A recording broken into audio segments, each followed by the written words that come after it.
This is my first video about a book ever, bear with me. I want to talk about the book I just finished, Meet Me at the Lake. I have read 3 Carly Fortune books within the last month. I listened to Every Summer After, One Golden Summer, and Meet Me at the Lake. I really enjoyed listening to Every Summer After, One Golden Summer, and Meet Me at the Lake. I wouldn't say it was like a super comforting, enjoyable read in that way. It was very thought-provoking to me. So I kind of want to talk about the themes I was seeing in this book and see if anyone else noticed these things or if you had any other thoughts or takes on it. I wish all 3 of her books actually, but specifically this one, I wish they were done in dual POV. I don't think we get the depth we could be getting from these books from just the female main character's perspective. It would make me feel more connected to the main character, to the male main characters, if I were to have gotten their perspective. First thing that really stuck with me was watching Fern, the main character, navigate grief and mourning her mom, like how that tied into reading her journals and kind of stepping into this life that she never thought she wanted but ultimately ends up enjoying.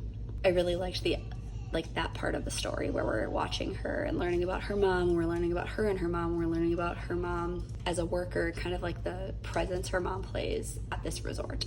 And as an oldest daughter who has lost a parent, this really stuck with me, specifically Fern going and reading her mom's journals and having that part of her. One, this is mainly a journaling page, so I liked that it kind of showed the importance of journaling and how your journals can have someone close to you feel connected to you, you can feel connected to prior versions of yourself. Second theme thing that I really liked about this book was Peter as a character, his relationship with Fern, and kind of how you saw his perception of Maggie and the two of them and kind of how their relationship was in this context, how you can be such an impactful person in someone's life without being biologically their parent. Next thing I really liked was the relationship between Whit and Fern. I think it really speaks to the complexity of friendships. When you have a friendship that goes on for so long, you kind of go through these ups and downs, you see each other at different phases of life. The depth of those relationships I think is really cool to see. So I really liked the friendship theme, like watching one of your friends become a mom and kind of what that looks like. What happened with Fern and Will earlier on in their lives is a theme I see and have seen commonly in dating since like college. It's how we can spend so little time with someone yet have this idea of them, because in reality, Fern and Will earlier on did not spend this crazy amount of time together. I think they spent like 24 hours together, and yet there's this crazy connection, this crazy chemistry, where like people kind of create this fantasy about someone when they don't know them very well. There was clearly so much about him that she didn't know, and she had these like crazy strong feelings for a guy that she really just genuinely didn't know that much about. She spent 24 hours with him. Like, anyone can be a great person and you can have a great connection with someone for 24 hours. It's about the longevity, and Will really just had all these crazy red flags.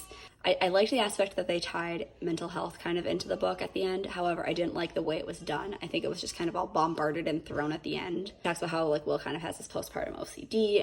But like I kind of wish some of this stuff would have been tied more into Will earlier on. We just genuinely did not get that great of a glimpse into Will until the last few chapters of the book. It felt rushed. Yeah, I'm on anxiety meds and I had a really hard time after my sister had her baby. Like, to me, that was like, that could have been woven into the story and again, made him have a little bit more depth. And this I kind of talked about earlier, but the overall theme, what we think is going to make us happy in our 20s ends up changing completely by the time we're in like our 30s. I really did like how that was demonstrated in this book. Obviously, Fern had this idea of what she kind of wanted her life to be, these big dreams, even Will.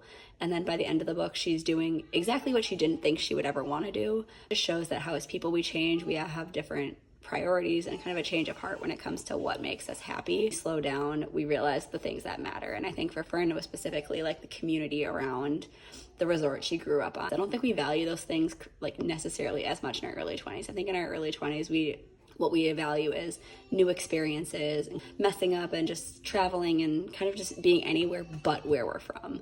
As we get older, I think we realize that the community is so important. Last thing, and this isn't a theme, but this is just something I really love. I love the covers of all these books. As being someone from Minnesota, I love the lake. I love that all of these books take place at the lake. The lake is probably one of my favorite places ever. I'm curious if any of these themes resonated with you. This is my first book video, so bear with me. Curious if you read Meet Me at the Lake, or what your thoughts are on it, or if you read Every Summer After, One Golden Summer, like what you thought of those books as well. But like and follow for more cozy journaling and book content.